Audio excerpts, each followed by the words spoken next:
This is Hannibal here from the Hannibal TV on YouTube. Bubba the Love Sponge, who is Hulk Hogan's former best friend, close enough that he once willingly shared his ex wife with Hogan, and he was very close friends with the family and so forth. Bubba has put out a documentary telling his side of the story. Nick Hogan and the Hogan, I believe his widow, Sky Hogan, might be on the Nick Hogan camp side, where they've been saying they're going to file a lawsuit related to this documentary. But Brooke Hogan was at the premiere screening of this documentary, and she's fully on Bubba's side. She says they haven't even seen the documentary, and the documentary is more saying he was also affected by this because he did not. Supposedly, he had set up the tape. I guess, from what I understand, I'll have to watch the documentary. But he may have been responsible for the tape recording, but he was not responsible for the tape leaking. Someone supposedly stole that tape. The whole thing is extremely weird to me. His ex-wife was good looking. There's also footage of him, his ex-wife, and Hogan's then, I believe, wife or girlfriend at an NBA game where Hogan is absolutely plastered and he's being touchy feely with both women. But definitely, I've seen some footage around the time where Linda was really taking him for all he was worth in the divorce. There's a lot of footage out there of him being drunk, and some of it Bubba's even putting out in classic interviews where I wouldn't say Hogan's necessarily drunk, but he's definitely buzzed. There's definitely been some interviews I've heard where he definitely seems to be on something when he's accusing Jesse Ventura of being on something because he's really going overboard about it, saying Jesse's peeing his pants and stuff, well on Quaaludes. But there's another video out recently, or I guess in the past 3 years, of him and Bischoff during their TNA regime, where Hogan definitely seems to be buzzed because he's making jokes about Lacey Von Erich, for instance, who was working for TNA at that time, making jokes about her intellectual ability and talking about her body. I mean, if you're going to be an executive of a company, yeah, that could pass in the 80s.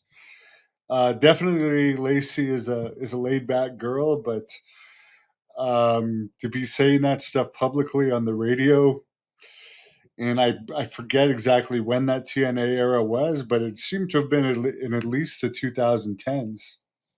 I mean, he wasn't being that careful, and there's a picture of him with the beer right beside his radio mic. But I will say this: he looked like he was having fun. He still had the flip phone though, so it was from a while ago. But I will say this: it was more entertaining than anything I've seen in pro wrestling in a while. Speaking of which, the only interesting news there's really been in wrestling, other than the downfall of the viewership lately, has been the Raja Jackson thing. He doesn't appear to be being charged with anything, so who knows what happened there? But I bet you that thing's quietly going to disappear. But Raw set a record low global viewership last week. So their rating for the entire week of last week, as of this week, so the show was out for a week, 2.4 million global views. Remember when they used to say something like 30 million people watch Raw every week? I don't know how true that was, but now with Netflix is actually measurable, and it's 2.4 million, which was the record low for that point of Netflix. That was a post Clash in Paris show, which I believe Clash in Paris only did about 120 Google searches, which usually a bad Google search for like a crown jewel is like 200. So truly, Clash in Paris, while they may have had a hot crowd because it was a crowd that hadn't seen wrestling for a while, and those European crowds are really hot, I actually don't think American and Canadian fans overall like listening to how excited they get. Like it's almost like they're orgasmic watching wrestling. And to us, it's like, what's wrong with these people? What a bunch of geeks. That's just the facts. It's like, man, this is fake fighting, and you're making sounds and you're singing, and it's not even good storylines. What the hell is wrong with you? And I guess what it is they just haven't seen it for so long, and they sing and stuff during soccer games, so they're just trying to translate it over. But I mean, I've heard Vince Russo say this too, and I agree with him because I tried to watch some of it, and it's like I find it annoying, like the whoa, like on everything. It's like, what is wrong with you? Someone's winding up to punch, and you got to like, it's not even a real punch, guys. Like, whatever. Glad they're enjoying it, but I don't. I don't want to listen to that. I'll go back and I'll watch Bubba the Love Sponge interviews with Hulk Hogan from 2012 instead. Sorry, just the fact is, it's more entertaining and it's cooler. Hulk Hogan, in his probably early 60s, late 50s by then, is cooler than the wrestlers on TV today. Speaking of someone I don't find as cool, a guy that seems very corporate and very plastic, is Maven, who seems to be really lobbying for an AEW job lately, saying, oh, he's had such a wonderful time in AEW when he went to visit them. And oh, the reason he doesn't watch wrestling is because he's jealous. At least he's honest there. But I will have to say, well, he's hired a good company to get himself going on social media. I can't tell you one memorable Maven match or promo. I just can't. But he is a great self promoter. And I will say this: if I were AEW, I would hire him because they're hitting record low ratings, and a lot of his viewers probably don't watch AEW, so it would bring other viewers. There's so many people on the AEW roster that are not over, that are just nameless, interchangeable people that I definitely think should be replaced by people that are known if they want to get things changed. Because think about it this way: Collision the previous week got one of its lowest ratings ever. I forget if it was a 0.3 or 0.4, but it was like women of wrestling level. Last week they actually brought stars on the show, so even though it had a live crowd of under 1,000, they had some of these stars that they're paying millions of dollars to anyways on the show. And guess what? They got a 0.07, which is almost double what they normally do. But they have all these stars or better known wrestlers sitting at home doing nothing normally, which makes no sense. Even DDP has publicly gone out and asked AEW to bring Britt Baker back, who's a friend of his and is under contract with AEW. She's just been sitting at home allegedly because Tony Khan is very close with MJF, and MJF's wife, who MJF got a job there. I guess she's talented, but I've never seen her do anything yet. So I don't know exactly what she does.